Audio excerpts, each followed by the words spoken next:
ഇന്ന് തന്നെ ഡൗൺലോഡ് ചെയ്യൂ. കാണൂ നിങ്ങളുടെ ഫേവറേറ്റ് ഷോസ്. നല്ല ക്ഷീണം തോന്നുന്നുണ്ടാവും. ഒന്ന് മയങ്ങിക്കോളൂ ദേവേട്ട. പോകാനുള്ള സമയം ആവുന്നതല്ലേ ഉള്ളൂ. കണ്ണടയ്ക്കുമ്പോ അവള് മുന്നിൽ നിന്ന് കൈകൂപ്പി കരയാണ് യശോദ. പിന്നെ എങ്ങനെയാ പറ്റും? സങ്കടം കുറച്ചെങ്കിലും ഒഴിവാകാൻ. അതല്ലാതെ വേറെ മാർഗമില്ല.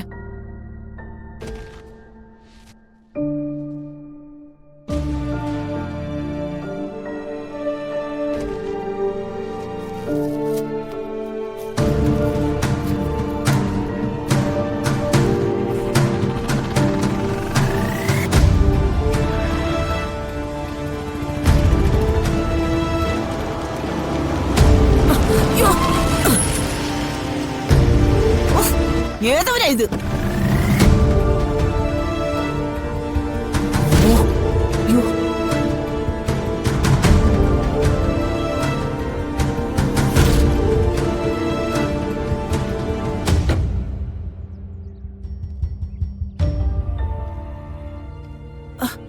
എന്താ?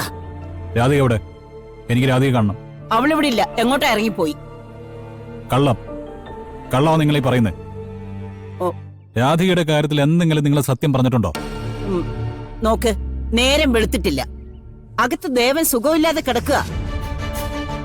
കണിമംഗലത്തിന്റെ പ്രതാപവും കാണിച്ച് ഇവിടെ വന്ന് ബഹളം വെച്ചാലുണ്ടല്ലോ. ബഹളം വെച്ചാൽ നിങ്ങൾ എന്ത് ചെയ്യും? രാധികയോട് കണ്ണുരുട്ടാനും ബഹളം വെക്കാനും ഒക്കെ ഒരുപക്ഷെ നിങ്ങൾക്ക് സാധിച്ചെന്ന് വരും. അത് വെച്ച് എന്നോട് അനുസരിപ്പിക്കാൻ നിൽക്കരുത്. ഞാൻ രാധികയെ കണ്ടിട്ടേ പോവും.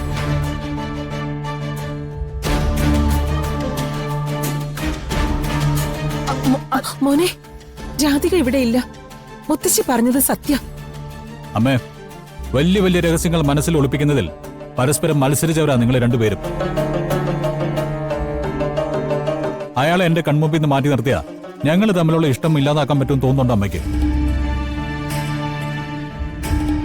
ഉണ്ടോന്ന്? ഒന്ന് പതുക്കെ മോനെ. വീണു പോയ ഒരു മനുഷ്യനകത്തുണ്ട്. ഉറക്കോ, ഉണർത്തരുത്. ആ, എങ്കില് രാധയെ വിളിക്ക്.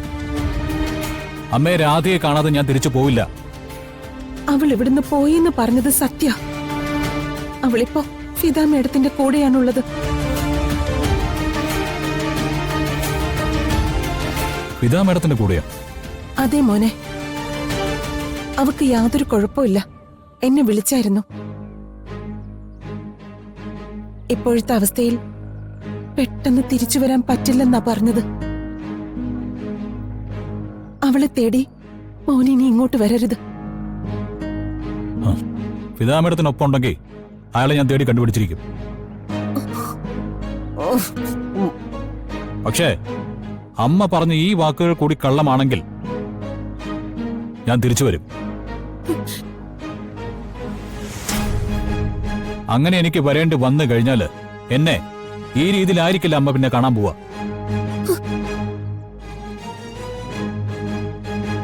മുത്തശ്ശിയോടും കൂടാ ഞാൻ ഈ പറയുന്നത്.